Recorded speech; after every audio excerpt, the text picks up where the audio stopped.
crap, you just messed me up.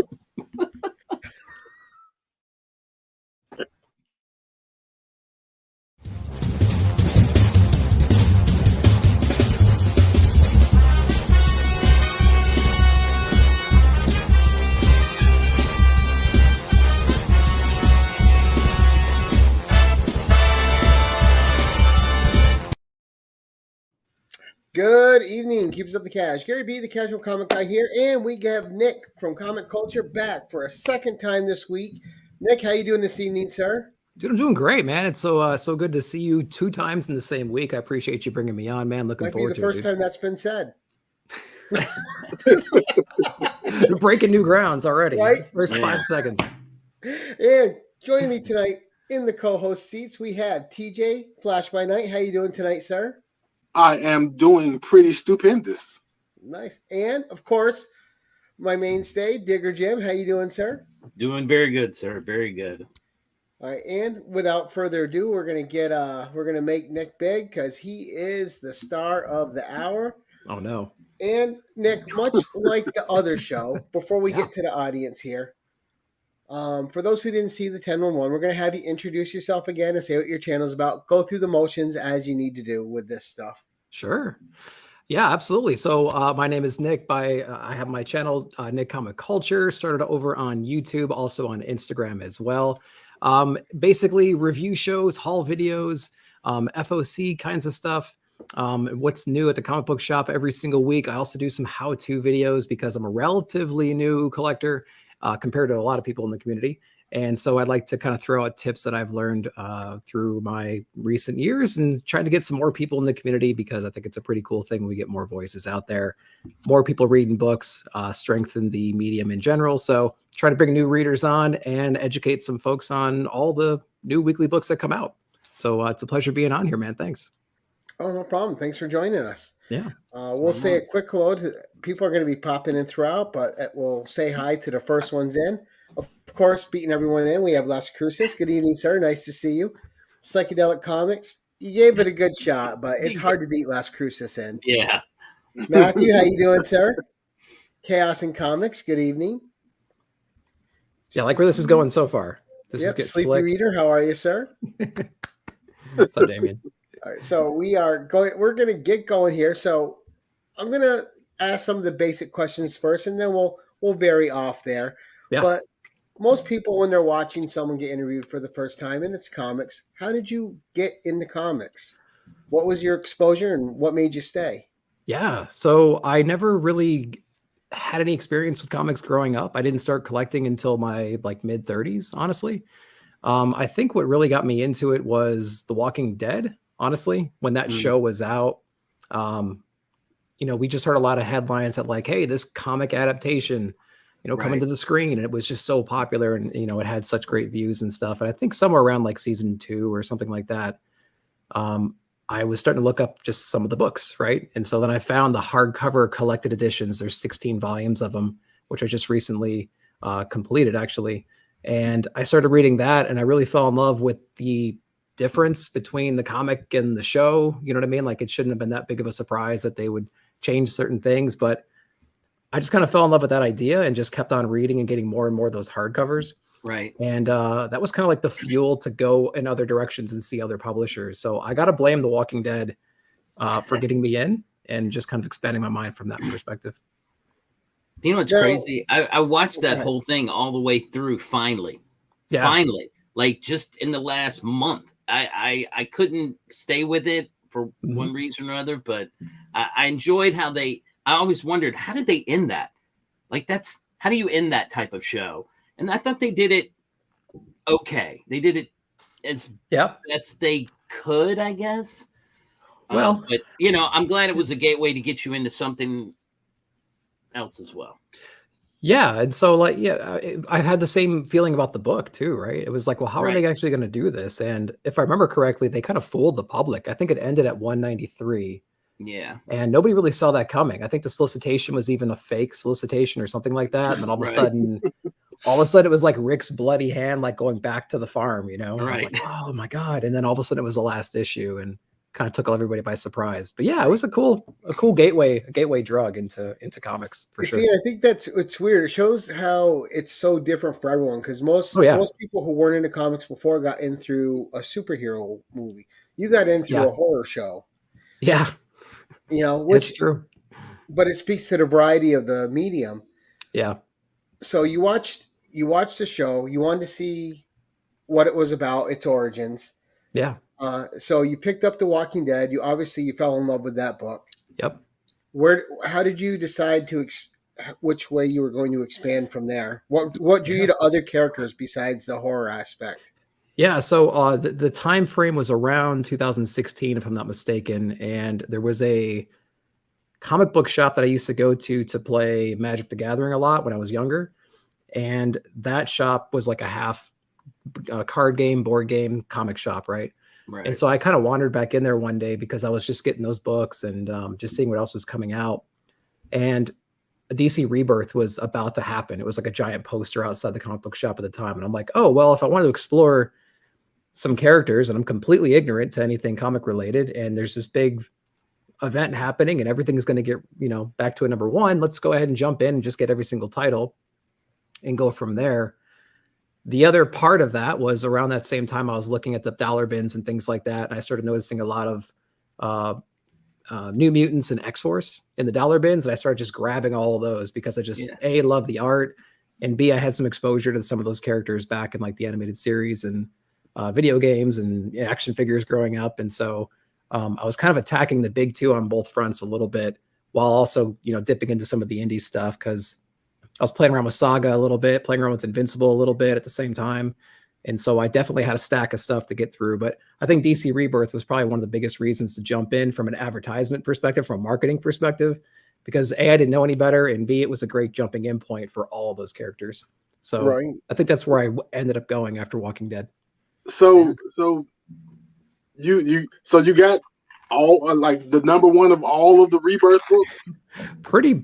Pretty much. I mean, it was a little while ago. I remember going there and the day all those came out, because I was thinking like, oh, it's like a month away. It's a month away. I got to get in here. And so I had to learn everything, because I didn't read comics growing up. I didn't know the release schedules. I didn't know what to expect.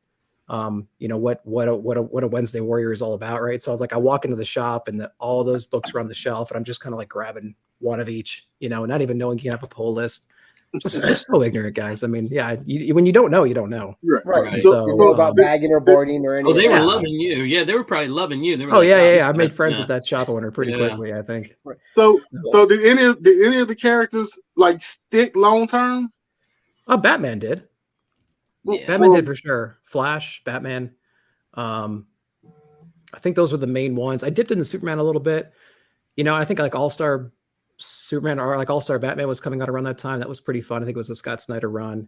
There were some ones, but Batman's the one to this day I'm still collecting. The other ones I kind of jump in and out on, depending on who's writing it. When Joshua Williamson was in the Flash, I dipped in there for a little while. That was pretty fun. But I think a lot of them I ended up dropping. I think like a lot of us did probably after Rebirth came out, when we started learning. When you decide you're going to do something, you jump in. Like it's not even feet first. It's just cannonball style, huh? I guess so. I guess that's a good thing and a bad thing, I guess. But that's probably why the backlog is so big. Just because it's like you just have so many things and you just can't. There's just not enough time in a day. That actually leads into. That's a good segue for a question I have. What is a backlog, bro, and how did you become one? I knew this question was going to appear after a few other guests on the show. It's a very interesting thing. It's actually kind of a saying we developed in the Pop Culture Philosophers on Robbie's channel a little bit. Nobody really knows the true origin or the true meaning of a backlog bro. It's just something that that you are when you are one, I think. So I think I just might leave it at that. You're not going to get any secrets. You're not going to reveal any secrets from me. If you collect comics, you're a backlog guy. If he tells us, he'll have to kill us. Exactly. I don't think it's that difficult of a thing to crack for comic book collectors in general. We typically our eyes or our wallets are bigger than our time, right? So we can buy all the things in the world. We don't have enough time to read them all. Right, but the covers are still pretty even if you don't get to read it. They look good on a wall, I'm told. So yeah. Now you get to it sometime. right? Sometime, yes. Yeah. Yep. You have a lot of toys behind you, I see. Did you collect toys before comics, or did you kind of start both at the same time? Yeah, so the Legos thing, I was into Legos when I was a kid, and then as I got adult money, I started to be real responsible, like a lot of us, I would imagine, and I started getting Lego sets, and my wife, that was like a go-to gift for like birthdays and holidays and things like that. And so every Christmas and birthday, it was like a new Lego set. So it was pretty cool. So over time, I had several, and I had them on a little shelf. And then once I started getting into comic books and decided how I wanted to display them, I was like, well, I got all this top shelf room up here. I could just put them up on there and it would be great. So the figures, the Legos, things like that came before the comics. It was just a lucky, just a coincidence that, you know, they're all here right now. So it's pretty fun.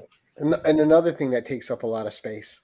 Oh man, I'm telling you what. Yeah, I had this small little cabinet downstairs, and the top portion of that was no bigger than maybe like a foot by 2. And so when you put like the Lego stuff on here, some of these are pretty wide, and like the Vader helmet and stuff. And like when I got the Falcon, I'm like, forget it, because the Falcon's like this big around. So I'm like, no, I got to do something else, storage wise and display wise. So now, as a Lego fan, what did you think of all the Lego movies that came out? They were kind of stupid fun, right? I mean, like they were pretty good. I like this, like the bullet time animation that they did with some of them. Right. Some of the Batman Lego stuff is really cool. We love the Lego Switch games, like the Jurassic Park ones and the Star Wars one that came out last year. Right. I think the first one I played was the Indiana Jones 2 one. That's before they had the voices. It was all just grunts. We played a Star Wars one on the Wii a long time ago. I can't remember if there was one before that. Yeah, I played the Star Wars one with my son years ago, and I was like, all right, I might actually be okay at this because I'm not very good. I mean, you know, Gary will tell you, we were, you know, a joystick was it. And when you start getting multiple buttons, it just, you know, my nephew said that I should never play but I could do the Lego. I thought Lego was okay. And I thoroughly enjoyed it. And then the movie came out and everything was awesome. Yeah. Everything was, oh God. Everything was awesome. Yeah, everything was awesome. I still have not gotten back to that. I've not finished that movie because like the fourth round of everything is awesome is like, you know what? I gotta take a beat and come back to it. And I never made it back. Oh man. And I think the big surprise of that movie was just how much heart there was at the end of it, right? Yeah. Like you're like, how can this work? And then at the end, like you've already been totally bought in the whole movie. Right. And then they hit you with the feels at the very end. And it was good. Yeah. And then they hit you as a collector too, with like the like, leave everything in a box or don't touch it. It's set up the way it is. And your kid just wants to play with something. I found the police car from the Lego movie Lego. And so I think I found that at like a Goodwill or something like that. And I went ahead and picked it up and I'm like, this is the most trash. I hate it. It was so nasty. I think I ended up chucking it, but that's pretty meta right there though. Yeah. Yep.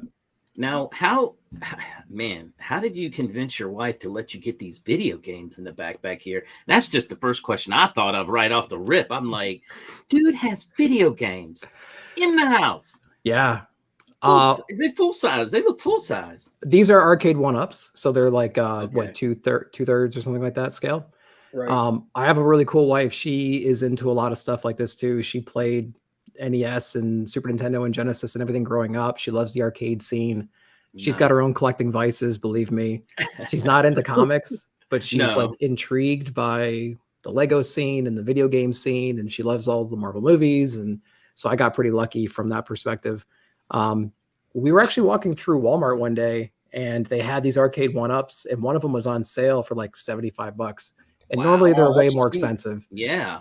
And so we saw that and we're like, well, yeah, we always wanted a little arcade. She had like a little movie room when I first met her and like her apartment and stuff. And so it was kind of a dream to have like a arcade or a movie theater kind of situation. And I can't remember what the first one, it might've been the Marvel Superheroes. The Marvel Superheroes one was probably the first one.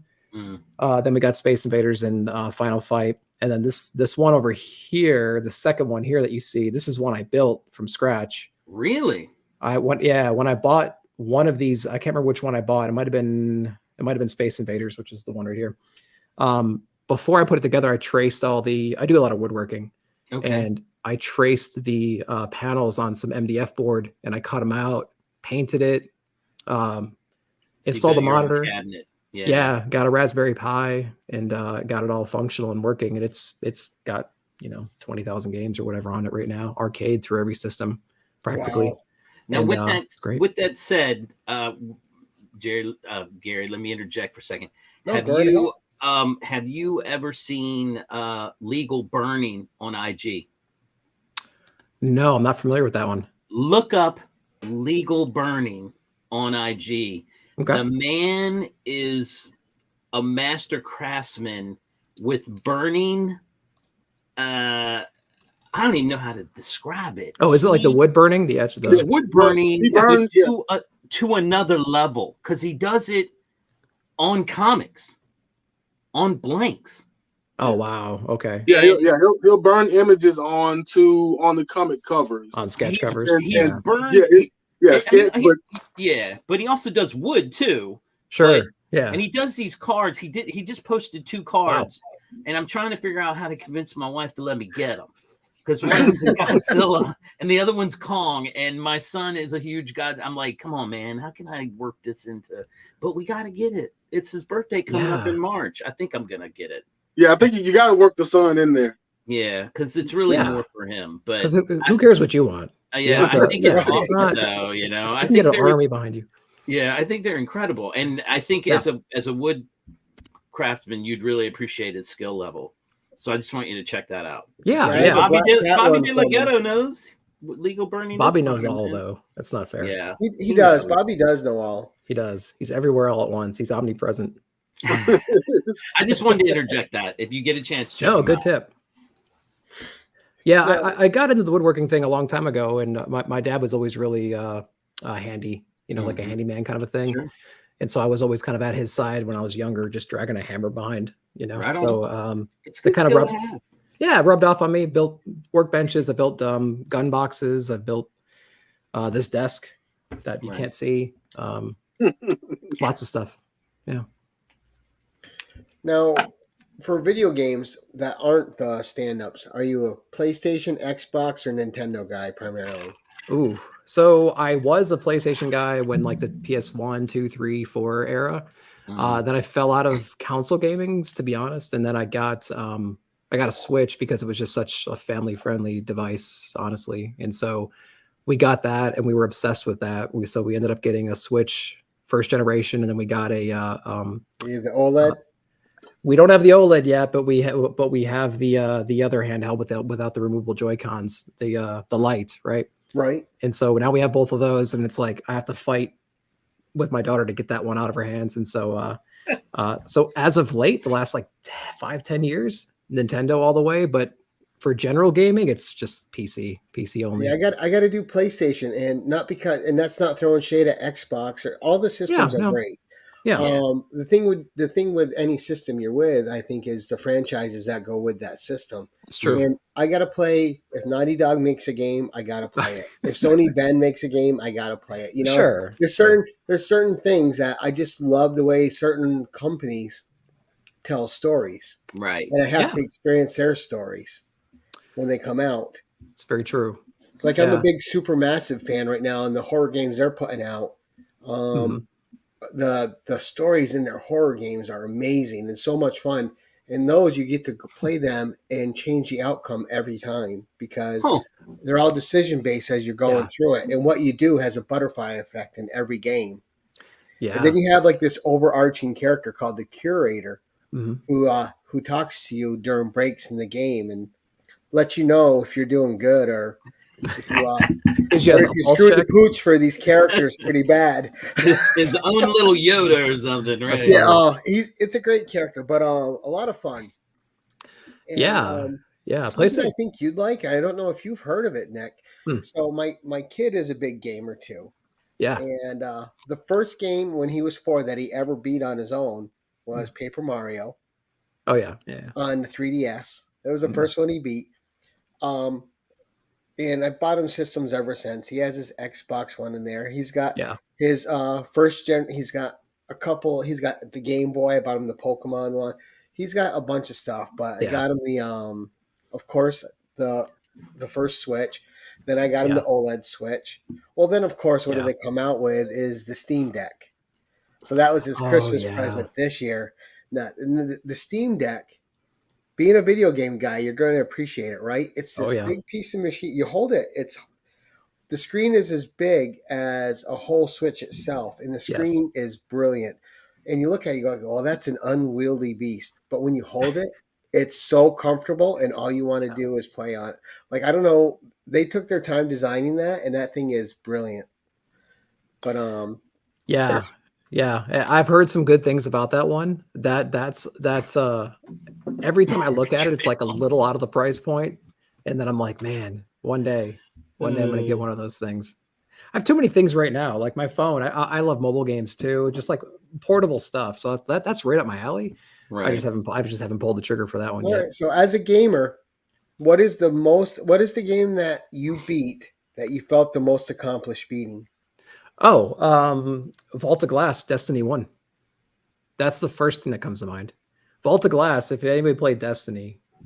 Only over 600 hours of it. So you know Vault of Glass then, the first raid. So that one collaborative effort. You need all 6 of you in there doing your job. And if you don't know what you're doing, if all 6 of you are not completely in sync and in tune and know exactly what to do every step of the way over that 4 to 6 hour period, you will fail every single time. And I remember playing that. That was the most recent one where I was like, I can't believe we pulled this off. And that was probably like a 3 a.m. victory. And we were so out of it at that point, because we're like, and then after you beat it the first time, you keep going back to see if you can beat your times. I think after we beat it the first time, I think they released like the second raid, and then after we tried that one over and over and over again without looking up like how to beat it, and then after a while we just gave up. We're like, this game sucks, we got to get out of this game. It's funny, I had that moment with that game, right? Because I didn't play Destiny 2 at all. I had already put too much time into but Destiny no, I believe 1. Yeah. But I knew you remember they would send you emails, Destiny, with your accomplishments. Yes. And I knew that I had played Destiny too much when I got the email that I was the top 1% in the world for kills. I'm like, I think I better take a step back. I think I put too much into this one. If you're the top 1 in anything, you're too committed. There was a Killzone trophy like that, which took me forever to get, where you had to, in a week's time, you had to be in like the top 3% or something, or 2% or something and something. Yeah. That one. Yeah, that one's probably the biggest. Like, it gave me like the biggest high immediately. That was probably one of the most challenging modern wins, and because it just took a group of people to do it and it took us so long to do it. So yeah. I mean, there's hoping to get that Galahorn. Oh, that big rocket launcher. Yeah, I was a Moonhawk guy. I was that guy, or sniper. So I liked all those. Those are pretty fun. But I like a lot of retro games. And I played way more PC games in the last 15, 20 years than I did anything else probably. Yeah. Yep. I was a Serious Pong fan in the mid-70s. No. Serious Pong. Yeah. Right? I'm with you, Psychedelic. I got it on here. You can come over, dude. I'm 100% we need with to get you. Psychedelic and Jem standing across from each other with confused looks on their face as they game off. That's about it. Hey, Brother John can tell you, man. I mean, we look, when we got the Atari, we thought we was the shizzle. Oh yeah. We're like, let's see what can beat the Atari. Nothing. Commando on the Atari is something I grew up with, and it's a game that I pretty much carried with me on like every system that came out, because they had one for arcade, they had one for NES, and that's one of my probably top 10 NES games of all time. Just that Commando game. Right. I love it so much. Did you ever have the Sega Genesis? That was one of my favorite consoles ever. No, I did not have the Sega Genesis. My brother was dating a girl, and I think she had a Sega Genesis that he borrowed because she didn't use it anymore, and so it was at our house for the length of that relationship. And whatever it was, he was probably in his late teenage years. But we got Sega Channel while we had it, and if you guys remember Sega Channel, you hook up your coax to it, and all of a sudden you got these games you can like stream to your Sega for a whole month. So I had it for 1 month, and I played like as many games as I possibly could in that 1 month. But, I was a Super Nintendo guy. Yeah. And then I went to my cousin's house once who had a Sega Genesis. And so on Super Nintendo, you played Mortal Kombat because I was a fighting game guy. You played Mortal Kombat, but there was no blood. There's no blood. It was just green goo. And so I went to my cousin's house and played his Sega Genesis, and the Mortal Kombat was like the arcade. And I was jealous for like 3 years because I never did actually get a Genesis. I was just mad that his had that his had adult features on it. Nintendo. What can you say? Yeah. I didn't have a Super Nintendo growing up. I had a NES, so I pushed the lifespan of that NES so far. I actually had a standard, side loader that eventually broke. I don't know what actually broke, but a component broke. We took it to a repair shop in Buffalo, and they said, "This is trash. We got to get rid of it." But they introduced a new top loader, Nintendo NES, and so I still have the top loader. It's just right there, and it still works. All my games still work. I love them. I'm trying to find a CRT TV so I can actually play Duck Hunt and stuff like that. No luck. I played Duck Hunt on the ColecoVision. Oh You man, got me. See, that was probably out before you were born, Nick. So. Probably. Yeah. Yeah. Look, my old man, he wasn't like he took I don't know, one day he came in, and this is how ingenious he was. He had taken a briefcase that somebody had at work or something, and it was like this big. And he looked at it, and he brought it home, and he said, "This is perfect." Took a drill, put holes in the back, boom, Atari in. You could plug it in, and you could take it anywhere. It was portable gaming at its first ever. And I thought, this man is a genius. He knows how to stop his two wild boys from doing anything. He can take this briefcase to grandma's or anywhere, and they're done. And I thought, when I got older, I was like, wow, he was ahead of his time. Yeah. He was a mobile gamer ahead of his time. And I thought, this is great because it held everything perfectly. And I was like, that's awesome. And I don't know where, I think we threw that thing out when they moved. I'm sure they moved when they threw it out when they moved. I wish we'd have kept it, but what are you going to do? But yeah, we had them all. My brother and I played so many games on that thing growing up. And but flash forward to now, my son, graduated during the height of the pandemic, and we had put away funds to take a trip as a family to Japan because he's a big Godzilla fan, and we were going to go to Japan, we do all these things, and then the pandemic came and shut it down. So my wife, I didn't know this, but my wife bought him, and I don't even know what you call it. I texted her just now. Valve. It's a virtual reality goggle thing. Okay. And it's like a whole system. And I said, I don't even want to know how much that cost because it's still got to be cheaper than plane tickets to Japan because we didn't go, and right. And so, he loves it. But I'm fascinated by it. I kind of want to try it, but then I'm scared too because, it's a whole other level. Because there's the Valve and is it Valve and then there's Oculus. So I have an Oculus Quest. Maybe that's what it is. 2 or something like that. She said my kid has that too. Now they call it the Meta Quest. Whatever. I don't know, but we all call it the Oculus still. Exactly. Don't change it on me. Yeah. You're all getting hypnotized. Oh, there's no doubt. There's no doubt. Yeah, scanning no doubt. all the time. There's no doubt. What was the villain from Incredibles 2? Screen flavor. You're all victims of the screen flavor. Yeah. Oh, for sure. Well, that's awesome. And what I like about that too is I can watch what my kid's playing through the app on the phone. Like I can go in and check in on them if I need to. Huh. Yeah, you could do that. Yeah, I do that too. We do that with Beat Saber, so we can just kind of coach my daughter through it. She's a little bit younger, so it's just understanding the dynamics of it or the rules of the game, right? So they don't fail in 15 seconds. So yeah, it's pretty cool. Great. So let's bring it back to comics now for a bit. Oh boy. So I'm still stuck on you getting into comics through horror, especially since you told me you grew up watching the X-Men cartoon. Yeah.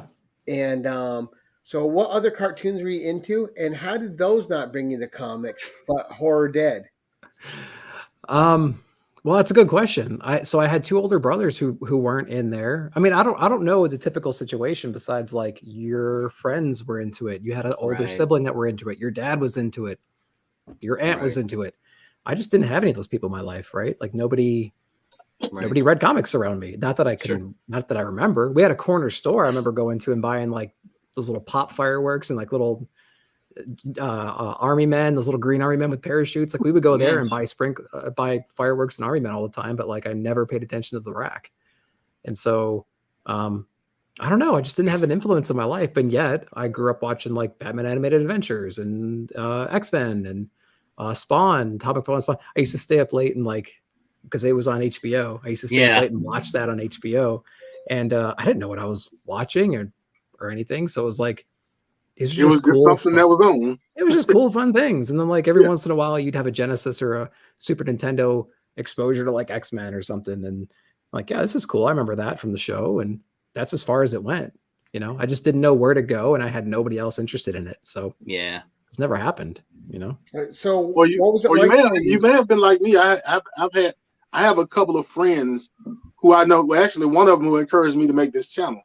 I have a couple of friends who I know now, who I've known forever, but I didn't know they read or collected comics when we were younger, because it wasn't the cool thing, and so they told as few people as possible. Right. They're embarrassed, right? Yeah. And now they, well, one of them makes fun of me because I got in because of the MCU, and so now I'm like the new guy that wants to change things and wants to have my say so. When I haven't done all the work in the trenches, and I wasn't there for the hard days. Well, you just let your friend know that it needs the new blood to keep the business going. That's right. Well, that's an interesting thing, because when I have conversations with people that have been in it for decades, it's like I can't have those conversations. I know plenty of people that can have that conversation and they can talk about what's your favorite classic story arc. It's like I don't have one. Right. I don't have one because I haven't put my time in the trenches yet. You know? Yeah, but like, classic is different for everybody. All classic means is what's the one that resonates with you. Right. Sure. You know, yeah. Everyone has a different what is classic for them. Yeah. Yeah. But if we had I can't have a conversation of even like, what's your favorite Bronze Age? You know what I mean? Like I just can't have that conversation. Well, like whatever it is. The Chris Claremont X-Men conversation. Like if I hear Chris Claremont X-Men, like I know it's great, but I sit back in the corner and listen. I can't. Yeah, I'm just like, man, go ahead. I'll be here for a while. I'll sit back and I'll learn what you know because I don't know. Yeah. So I mean, like again, like most of my references, most of my exposure, most of my reading is like 2016 and above. I do dip into older stuff when I have time to. But I've kind of put myself in a situation where I do weekly reviews and I enjoy the weekly grind. Sure. And so like I'm trying to consume all this new stuff and it leaves very little time to go back and read a lot of classic stuff. Now it is a goal of mine for 2023 to read a lot more. And I'm actually working my way through Supergirl Silver Age right now, which collects like the first like 30 action appearances that she had. And I'm having a good time getting through stuff like this. And I want to read. I've read some classic stuff like the original Secret Wars and Crisis on Infinite Earths and Death in the Family. And well, there you go. Boom, boom, boom. You can have a conversation with those right away. Even still though, like taking that into point, right? Like that's classic for people like you and me, Jim. And then you have people that have been collecting since the golden age who are like, that's not classic. Right. That's not classic enough. Except for the 40s, I was there when Submariner was born, you know. Right. I remember when Cap threw the shield against the Nazis. Where were you then? Invented fire. We invented the first comic strip. Right. Where's Rob? Where's Rob to say, if you don't have the Captain America book punching Nazis, you're not a collector. You're not a collector, right? Well, that's Rob Fat's right there. I knew Nazis would come up eventually during the show. Yeah, but you know, and that's a good point. I mean, and that's I think it's just like everybody else that is collected. At some point, there is a dropping off point in your life. Life comes and gets in the way. You have, there's cycles. There's cycles, right? And so there's like whole periods there of time where stories were going on that I didn't read or I wasn't part of it. And you would, that was part of the fun of getting back into it, was going back and saying, all right, during this period of time, what did I miss? And was it anything outstanding? So, you know what? Yeah.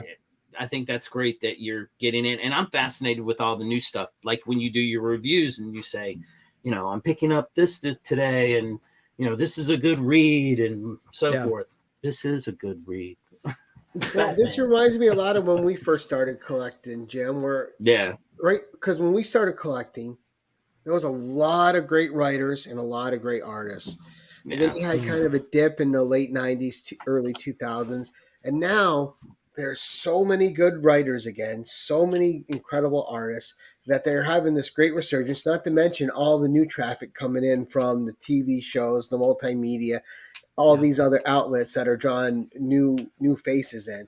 Like you were saying, man, when you or I were a kid, if you wore a Spider-Man or Captain America t-shirt, expect to get in a fight and be ready to defend yourself. Right. And now it's like, hey, great shirt, Yeah, exactly.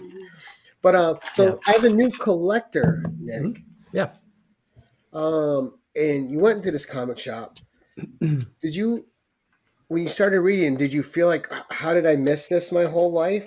How did I not find out about this? Or were you just happy to be in it? Yeah, I think I felt that way while I was going through Walking Dead and when I was reading some other stuff too, because I was like, wow, there was a whole different perspective that I've been missing this whole time. But even at that point, I didn't really connect with anybody to kind of bounce ideas off of or get like advice from or anything. I actually found out that one of my good friends, his older brother, collected, and he kind of inherited his collection. And we then kind of had another reason to kind of bond over some stuff. So we were like digging through the books and we're like pulling things out. It was great. And so I had a little bit of that, but it didn't really resonate until you actually have someone to bounce things off of, because otherwise it's just you in your own head and your own thoughts. Right. I'm telling the wife, like, you should see what happens in The Walking Dead. It's not going to happen for like 6 months. And she's like, I'm just going to watch the show. I don't want to watch. I don't want to look at a cartoon. Right. Or whatever it was. Right. Like even those friends who weren't even in the comics or anything, they just didn't, they appreciated the Marvel movies, but none of them read the comics. Or you mentioned earlier, they weren't admitting they were. And so I think that's when YouTube kind of really started influencing me more and more, because I started just kind of Googling best comics or whatever, and getting people's opinions. And I'm like, wow, there's a whole weird thing going on YouTube with comic books right now. And again, this was around like 2016. And so this is, the pandemic, 100 times the amount of channels that were out there at the time. Yeah. Like, that leads me to my next question. When did you start your channel and what made you want to do that? So it was about 2 years ago at this point. I think it was March of 2020, if I'm not mistaken. And I think one of the first guys I followed was Mike Spiderslayer. I don't know if you guys might have heard of him, Comic Book Corner 2.0. He was probably the first channel besides maybe like Comics Explained was in that same era. Right. Because I liked the people that would explain things to you, explain who these characters were. Sure. And Comics Explained did that great.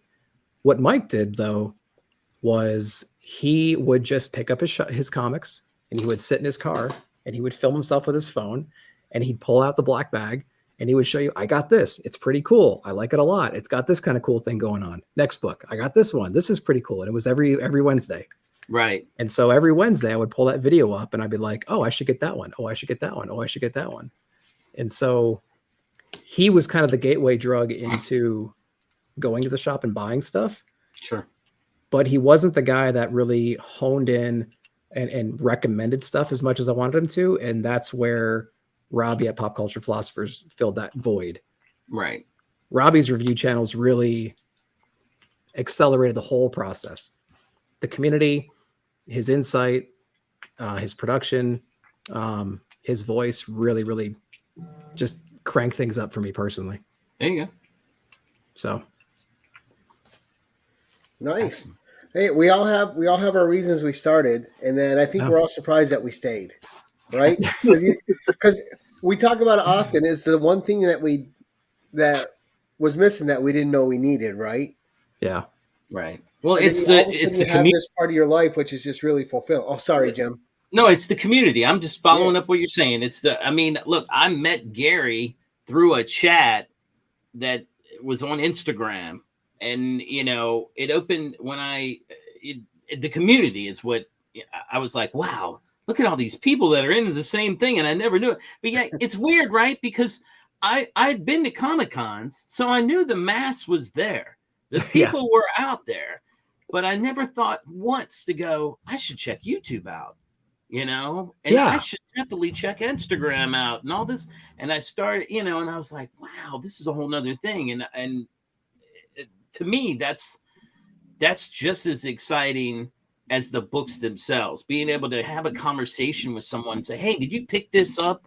Did you read it? Or, what do you think about this? Or I know you don't collect this, but have you considered this? And, you always want to try to convert somebody to, Gary and I are big Dazzler people. So we're always like trying to convert people to the Dazzler side. That's right. Dazzler and Jessica Drew. I have a reprint somewhere. I got to find it and show you. Yeah.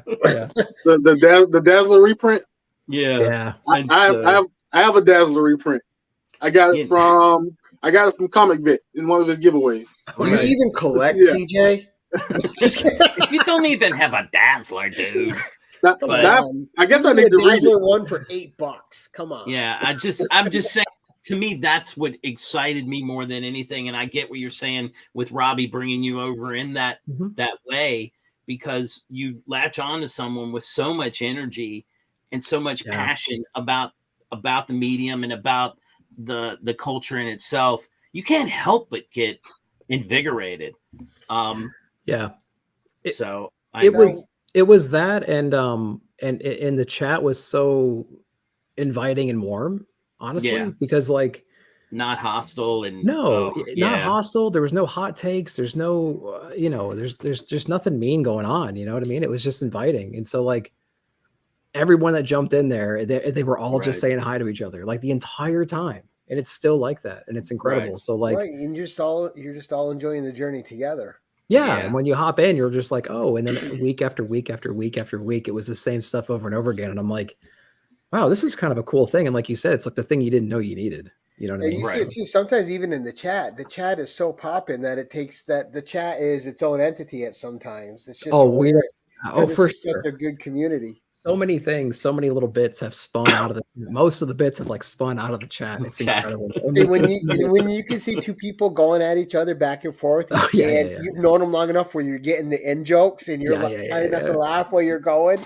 Right. Well, and so the great thing about that is we some of us we've kind of broken off and done some other stuff, and that's where the Bad Batch comes in and stuff like that. And so a lot of us we talk and see each other, I would say every single day. Every single day I talk to these people more than I talk to my own other family, except for who lives here. You know what I mean? So for almost 2 years now, these people have been part of my life, sharing thoughts, sharing opinions, bouncing ideas off through the hard times, through good times. It's an amazing group of guys and gals, and it's amazing. And it enriches the hobby, I find, a lot too. I mean, you enjoy the books more, and especially when you know you're going to be able to talk. If I read a good Captain Marvel or Spider-Woman or even a Dazzler thing, if I know if I really need to talk to it, I just got to tell Jim. Right. It's like, Jim, did you see that? Right. There's someone somewhere that's going to identify with whatever you just read or whatever you just felt. Right. So you can find someone. Yeah. To bounce off of. Well, Flash, that's how we and you kind of we were vibing a little bit more and more because you got me into Moon Knight, and we talked about this a little bit backstage, but I was watching your reviews on it and seeing some stuff, and a number 1 was coming out, and so I was paying attention to it and paying attention to people talking about it, and you were talking about it, and I was like, oh, well, this is a cool thing, and that's how I really got in to know you, right? And so now it's awesome. So you just never know who you're going to meet just because of common interests. It's great. And I told Nick. Well, I told Nick when he first started doing his well, at least when I first started watching Nick at Night, that it was on Friday nights. It was going into Saturday mornings, and so Saturday morning was always Nick and breakfast. That's the routine. Yeah. And So now I try to catch it on either Saturday night or Sunday morning. But I've got a routine that I've got to see Nick every week. I've got to see Robbie. I'm really into comic book reviews more than anything, and so people with good review shows or just entertaining review shows, I got to catch them. And Nick's is pretty good. Well, it pushed me the Saturday morning because I added Moon Knight to my list. It was one too many books, which made me push it into Saturday because the video would take so long. So it was all your fault, honestly. I know. The move to Saturday. So that's hilarious. Bad influence. Saturday, the moving Nick and Knight from Friday to Saturday was the best move I made in the last year for the channel. That was the best move. Now I don't care about the views. I'm not talking about the mental state. Right. That was the best move I could have made. Yeah. Yeah. How? So this is what I wonder because I found myself a little more behind. Like how do you get yourself to stay on schedule? Yeah, that's a good point. I don't read as much as Robbie. Don't tell him I said that. He blows through like 40 books a week. Life is busy. He's the GOAT. I understand. Yeah. So I work. I get all my books as soon as I possibly can. I don't get things early or anything like that. I'm getting them on time, and what I typically do is I try to allocate some time in the morning, and then around lunchtime, and then at night. So I try to knock out like 5 or 6 books a day on Wednesday, Thursday, and Friday morning. Mm-hmm. If I can do that, I can usually hit the 15 to 20 mark if I'm getting that many. And so like my morning routine, I'll get up, I'll get, the daughter ready for school and get her out to the bus and everything. And then I usually have like an hour-long gap before I have to start working because I work from home. And so I can knock out a bunch of stuff. And then at lunch and then at bedtime when everyone's asleep, I can knock out a few books too. So that's kind of the routine. If I can knock out 5 books a day or so, I can usually stay on schedule and be ready for Friday night when I film. And then I can edit Saturday morning and put my video out Saturday night. So. Nice. Now, do you find that now that you're a content creator, like for me, I had no idea that I was going to make the amount of content I do. Yeah. Like I always, now that I got into it, I always feel like I got to put something out there.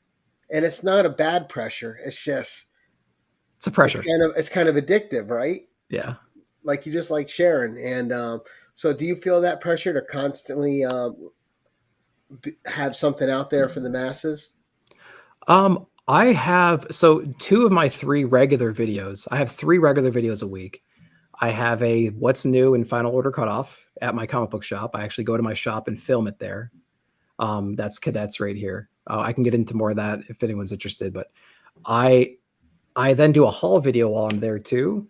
And then I do my Nick at Night. So I talked about a little bit earlier, the move from Friday to Saturday was probably the best mental health change I could have made because sometimes if it was extremely busy week or a lot of personal stuff's going on or work's really crazy, I can't get everything done. And I feel that pressure. Like I just showed what I got.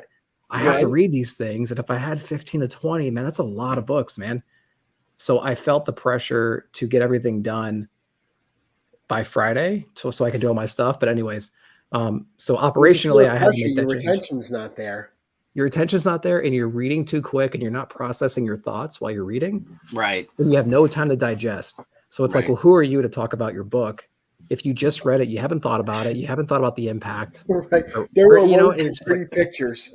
I read this and it was a book. Next book. I read this and it was a, you know what I mean? It's like, yeah. Who wants to see that? So like, I had to make that adjustment because the pressure was getting a little bit too high and I was feeling it. It was affecting the quality and affecting me. And that was the best thing I ever did. And once I did that, it was like, oh, this is easy, dude. Because I got all Friday, I got all Saturday morning. I'm off on Saturdays. I'm good, man. So it's there, but I have a lot of fun doing it. Way more fun doing it now than I did in the beginning. Right. So how did you get the not the working relationship with Cadets? Like how did that start? So I was with another shop about 20 minutes away for a couple of years. And because we didn't have a shop anywhere near, well, I don't say anywhere near, we didn't have a shop closer. And so we got word, my buddy that I talked about earlier, who got the comic book collection from his brother, he mentioned that we were going to get a shop right in our hometown.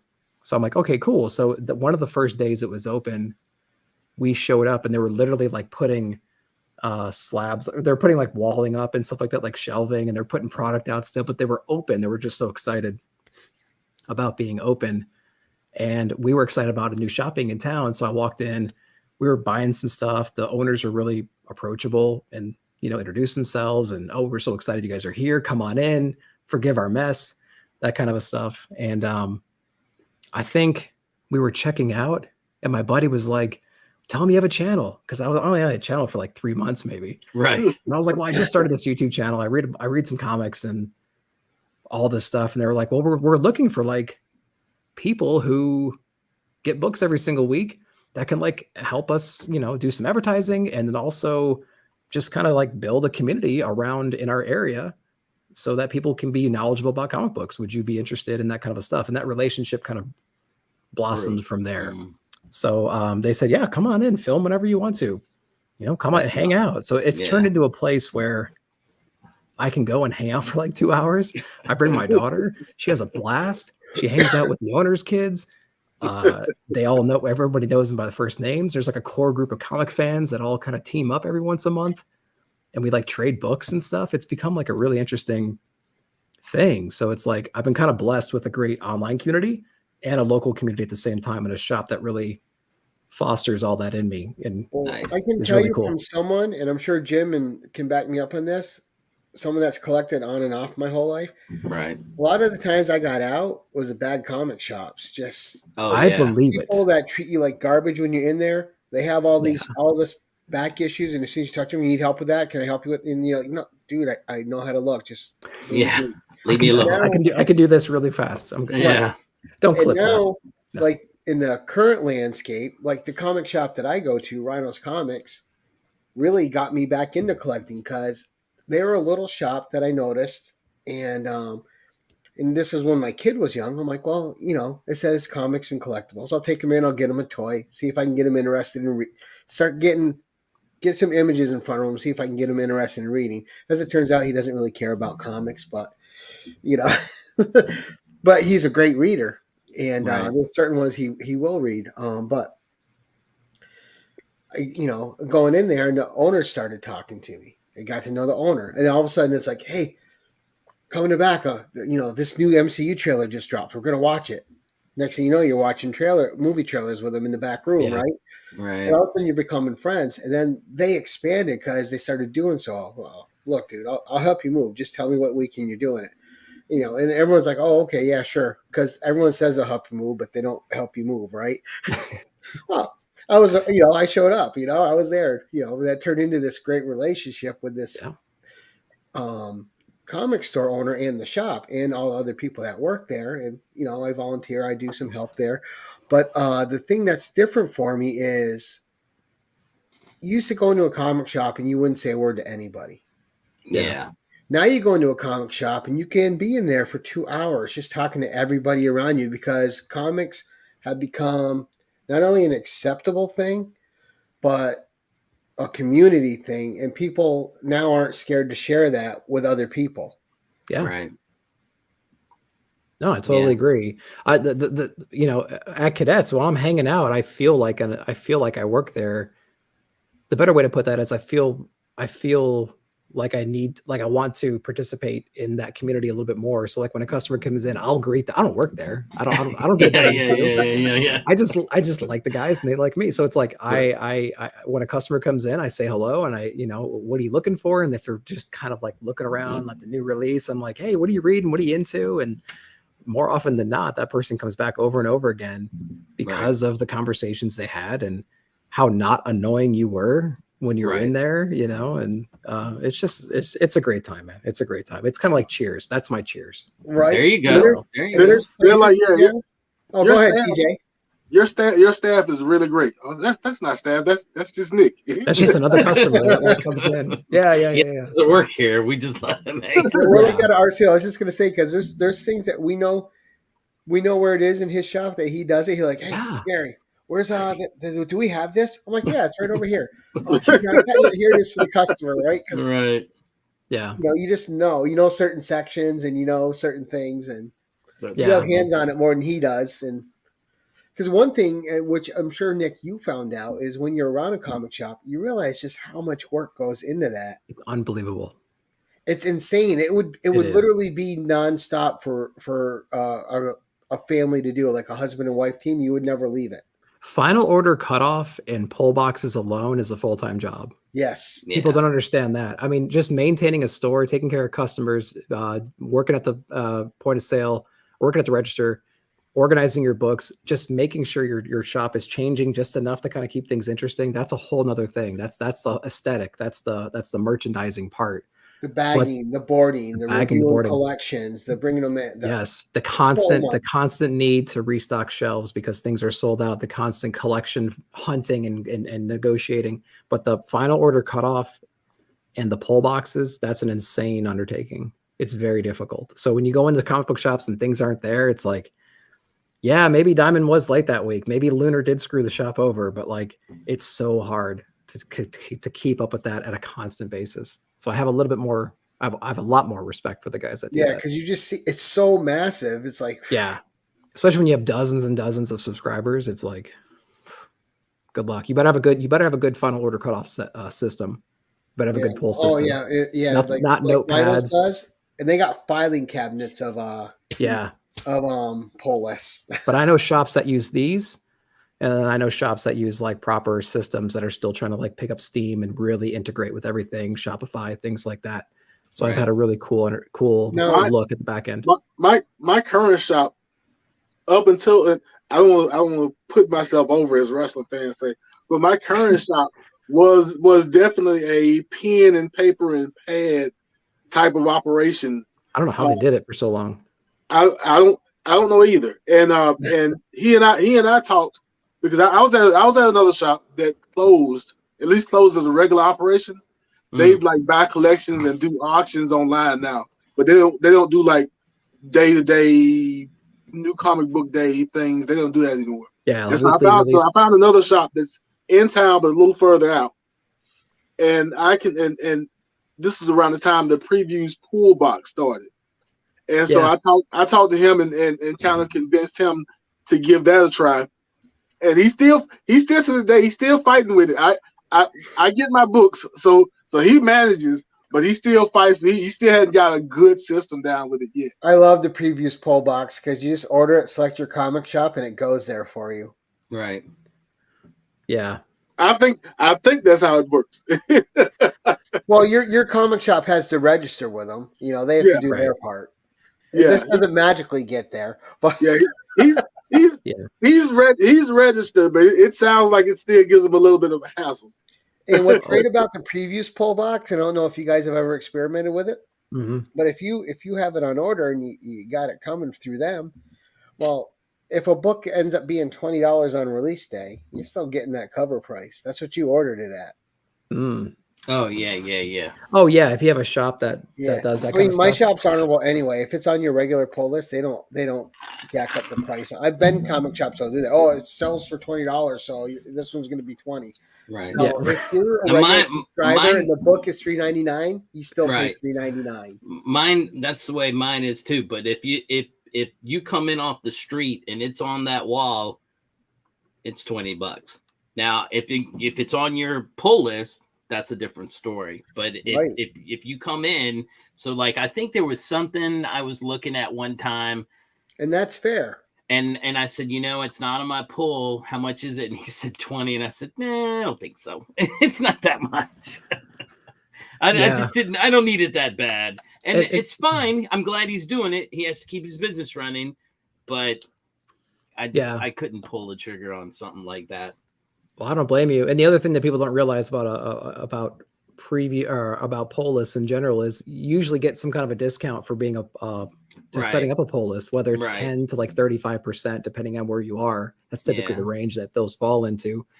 The amount of profit that the shop makes, if you're in that like 30% range, is very, very small. So it's like it's the incentive back issues where you make your the back issues is where the wall books is where you make your money, right? So it's like the amount of money they make on poll lists is very, very small. And so, but I'm talking about like if a new book came out. Oh yeah, it's on Key Collector, and then all of a sudden, Key Collector or Cover Price or somebody goes, "Hey man, this is the first appearance of Namor's kid.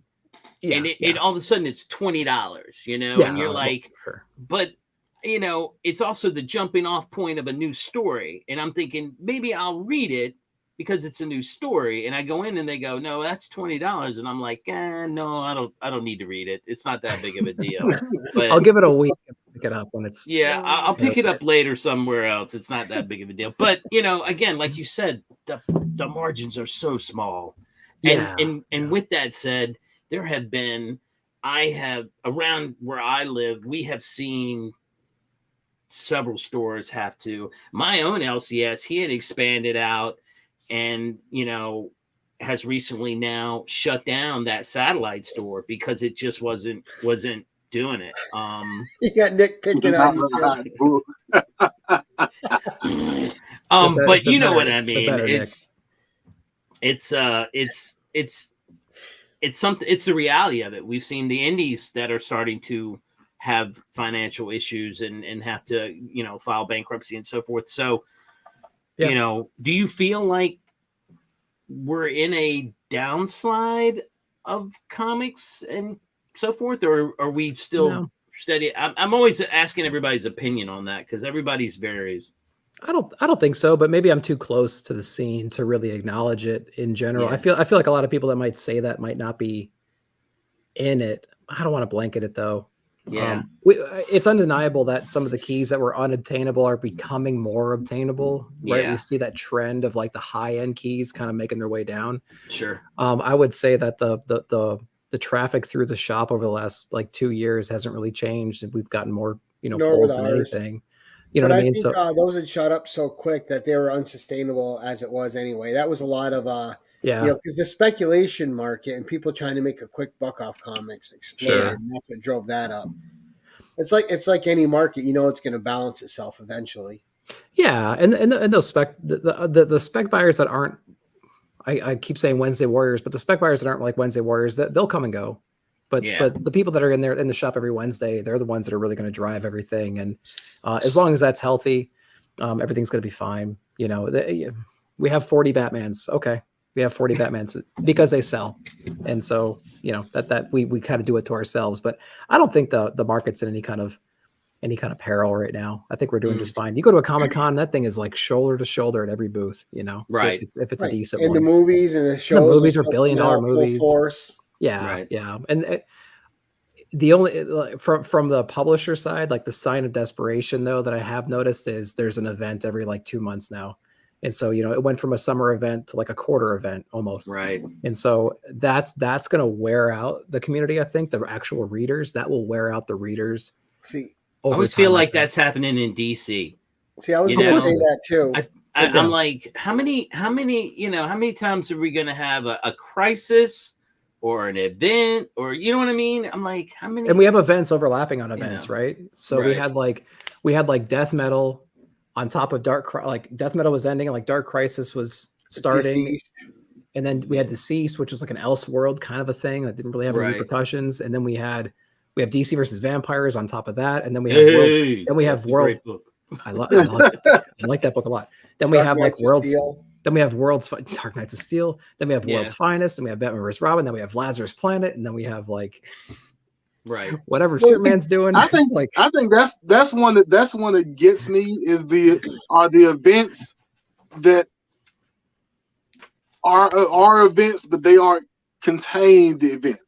Like you could say Lazarus Planet itself is part of this big event that started in the Robin book. And like it started in the Robin book, and then it dovetailed off into the World's Finest book, a little bit with Batman. Then you have the Shadow War, so it drug Deathstroke into it a little bit, and then you had, like I said, you had the Robin book, and then Batman versus Robin, then Lazarus Planet is all one big story. Yeah. But you have to know how to follow it. Whereas if I'm gonna have an event, like I'm grateful that Robin is getting the shine, that Damon's getting the shine.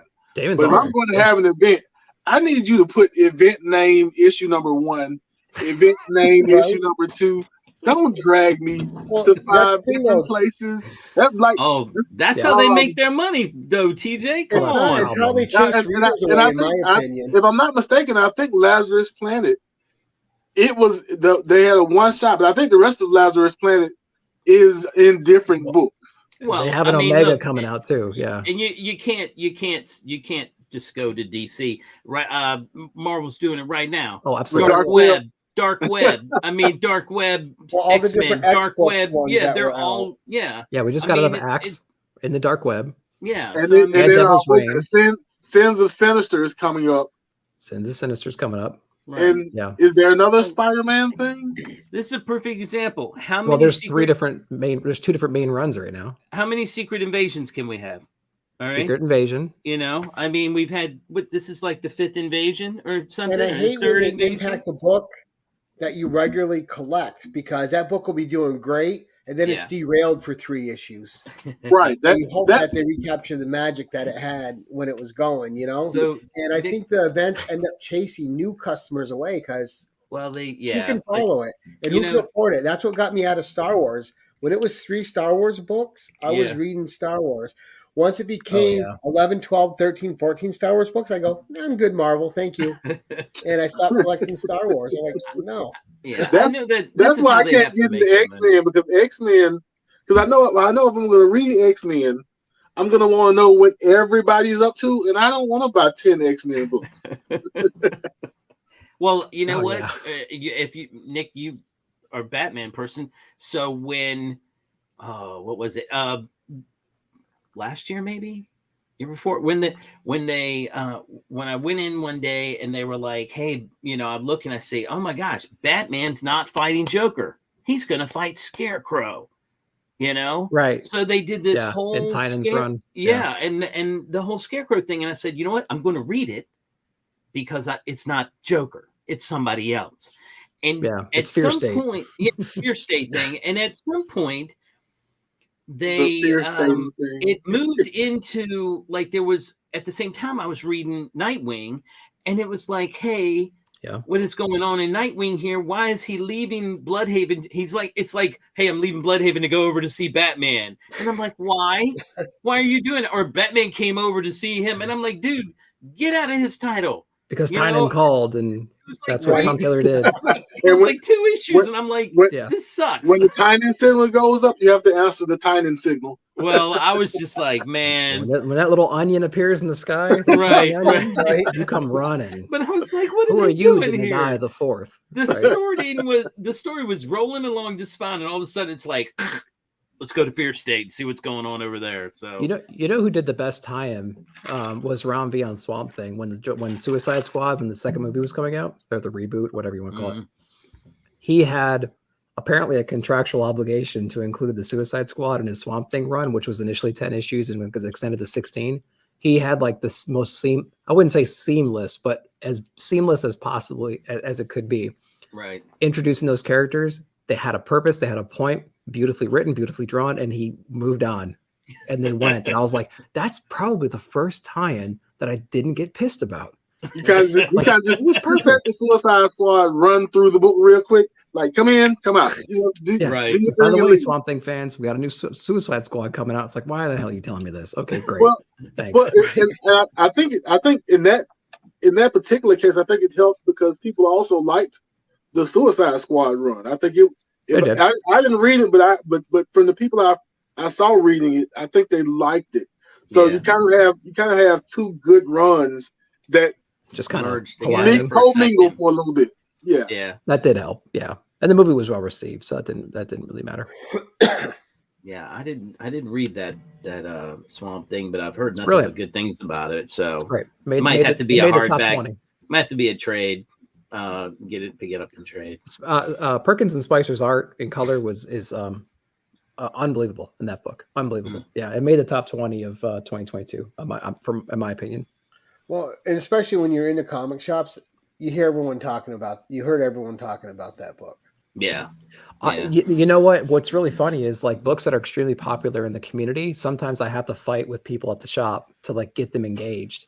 And what's really funny is when I get a book that I'm just absolutely loving and nobody else pre-ordered it, And the owners of the shop have gotten to the point where they're like, Nick really likes this book. There's something going on with this book. I'm going to at least get an extra copy or two for my own self and read it so I can be knowledgeable about what's going on. And so that's a cool place to be when, like, you know, it's not, how do I want to call it, an influence, but it's like someone who's in the trench every single week reading, but reading 50. They respect your opinion. Right. Because it's like, listen, he's read 1,000 books in the last year for 2 years straight. It's like, he's got to have some kind of he's probably honed in his taste enough to know what's decent and not decent. Well, right. And what else is weird is, like you mentioned, what's hot in the community on YouTube is definitely not what's hot in the shops. No. There's books that are so talked about every day in this community. Right. They do not sell in the shop. No. They sit there. Everyone's talking about how hot it is, how this book's worth that, and they can't even get rid of it at cover price. Yeah. Exactly. Yeah. So it doesn't always correlate. Yep. 100%. Yeah. Yeah. Now I want to switch gears a little bit. We're at the hour 10 mark, so we'll start doing some final questions thing. I've been saving this one because it's a big part of what you do. How did you and Fable hook up for Blame Fable? Oh yeah, there you go. That's a funny question. Well, I mean, you guys have a lot of fun with that show. Oh, we do. Yeah, we have a great time with that show. That's a really cool thing. The short story is we met in Robbie's channel along with a lot of the guys, with Manny and Steph and Brother Joe and Bobby and Eric and everybody. Right? There's just so many great people out there, and we met in the chats, and we kind of had our own back chat, and we started like hanging out a whole lot. And so I think he did a show with like Herm for a long time, Big Herm Collectibles. And then he had Steph come on, Missing Link come on for a little bit. And so like he was playing around with some different co-hosts and everything. And I personally, I barely have enough time to do this for my own channel. And so I always tell the guys, I'm like, it's not personal that I don't want to be on a regular show. It's just, I'm not reliable enough to be on a show, a regular weekly show. And so like a lot of the guys in the group, God willing, they can carve out that time. And so I was like, I would love to, man, but I just can't. So then this time around, this season, he asked me, and I said, you know what, I can carve out this time frame if it works for you. And we just made it work. So he's so awesome to change his schedule from the previous seasons to accommodate my schedule so we can make it work, because we just got along so well in the back chat. We just wanted to continue that magic live and bring in some really cool people and just have a cool discussion. So now, that's kind of how that evolved. I always think the Instagram venue is odd to me, because I don't get it as well as because I'm, it's just my age probably. Like YouTube's been pretty intuitive. Instagram, it's kind of weird, right? You got to do stuff on your phone. You got to do things a little different. So it's a whole different kind of beast to set it up. It really is. Luckily, I don't have to worry about that stuff. Fable takes care of all that stuff. So all I have to do when I join is, pro tip, when you join someone's live Instagram, it's going to show the back camera. So cover the back camera and then hit the switch button. It'll switch cameras to the front. Pro tip, because I have to do that every single time. If there's a way around it, let me know. But Fable handles all the operational stuff at that show. I'm just there I'm just along for the ride, man. He's so cool. Right. And it's a fun, definitely a fun ride. I know great. When Polka and Joe and I were on, we had a great time. Absolutely. That was awesome. And just Fable, just one of those genuine dudes out there. Yeah, he really is. Super knowledgeable, very, very arms wide open, help you out in a pinch. He's a cool dude. He's really in this for the collaboration, for the camaraderie. He's just a good person. He's awesome. Yeah. Right. And we talked about that too, man. If most of the world acted the way the comic book community did on YouTube, we'd have a lot less problems out there right now.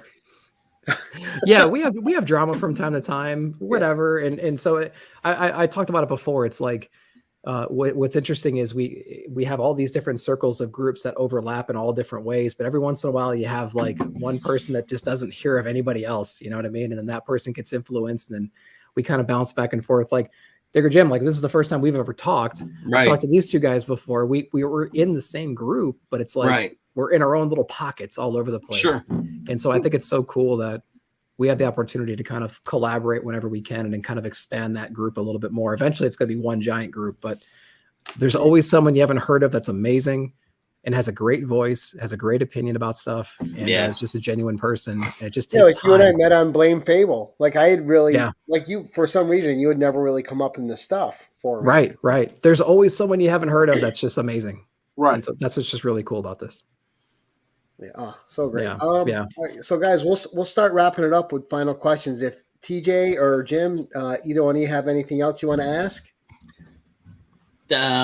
I'm trying to think. We've been covering so much stuff. I guess my only question is it was one that I usually ask, but I somehow missed it this time. I usually ask it early on. Is do you feel that you, when it comes to comics, you like the comic more for the story or the art, or a little of both? And I tell you, because I can't read a comic if there's not decent art. I just can't do it. It's hard on me to look at it and concentrate. I have to have something that looks generally pleasing to the eye to want to read it. Unless it's like a horror, then I'm like, okay, it could be anything at once because it's a horror, but yeah.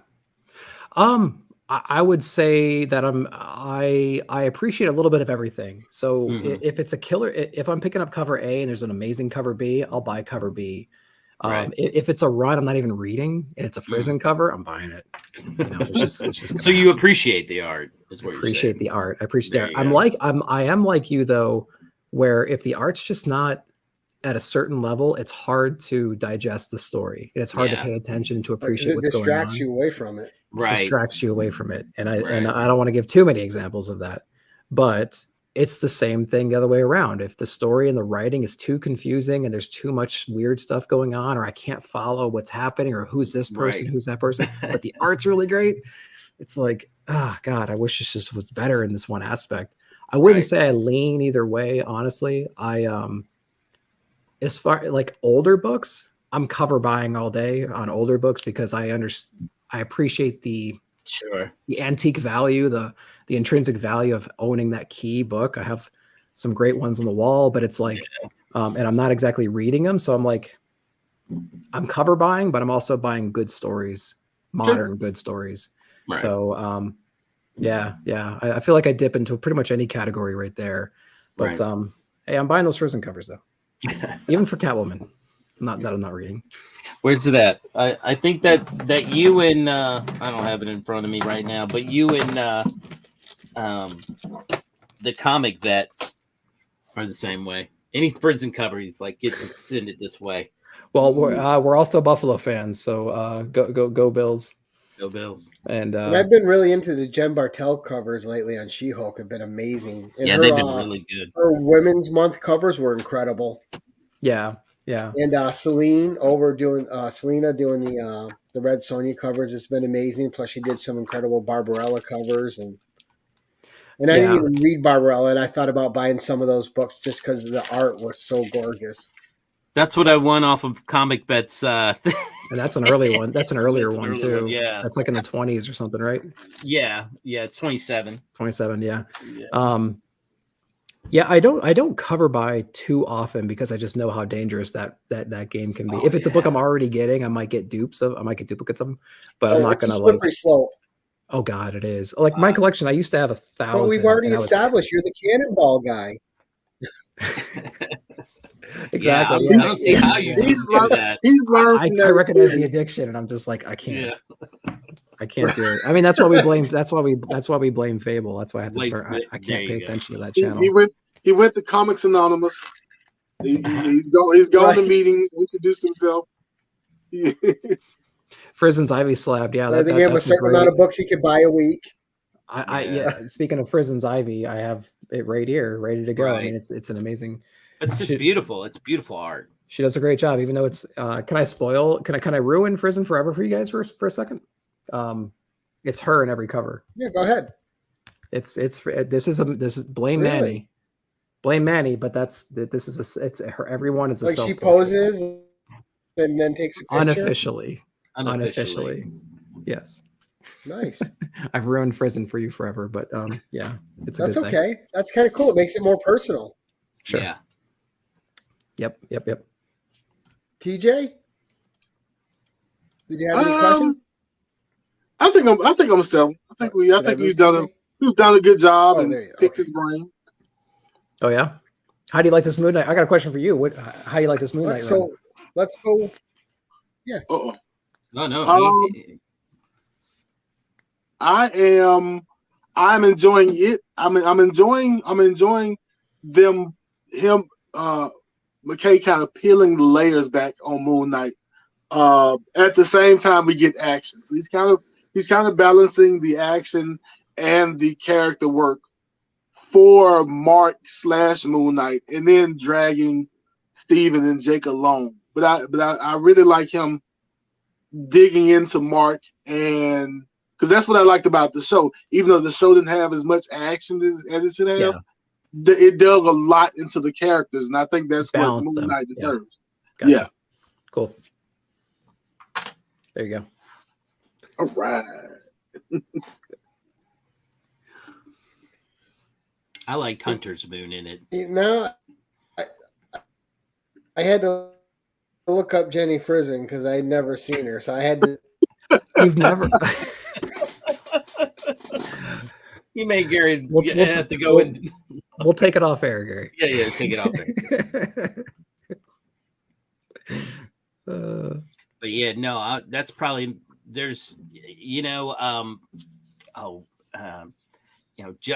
Justin from No Good Comics? Oh, all too well. So here you go. He would do that if you had to pick 3.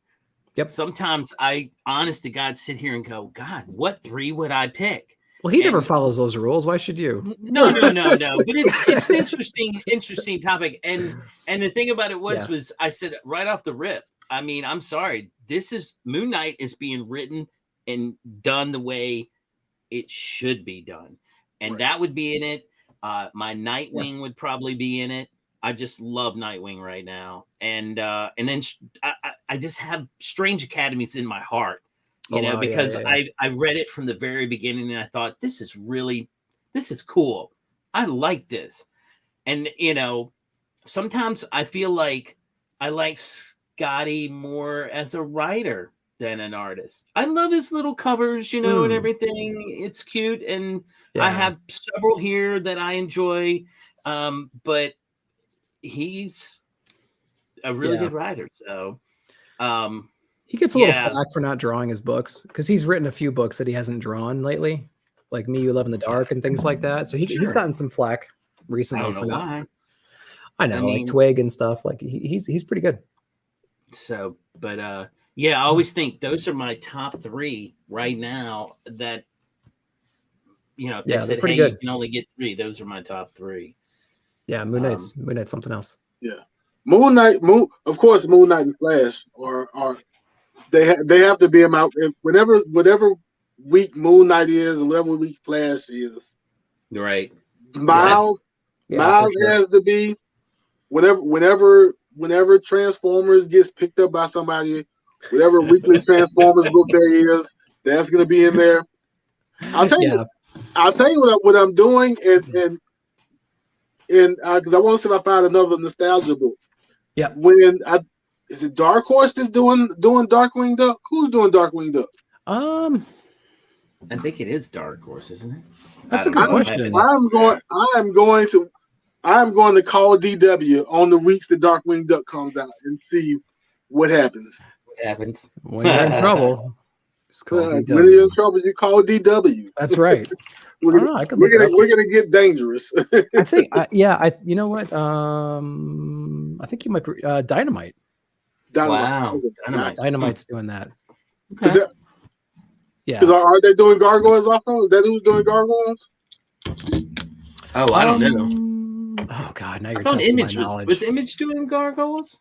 I thought Image was doing Gargoyles. Now you're I wasn't really into the Gargoyles cartoon, so Dynamite. like the Gargoyles mania didn't really catch me. But Darkwing Duck was my jam when I was little. Darkwing Duck. Yeah, Dynamite's doing Gargoyles as well, which was an okay first issue. It was a good catch-up issue. Yeah.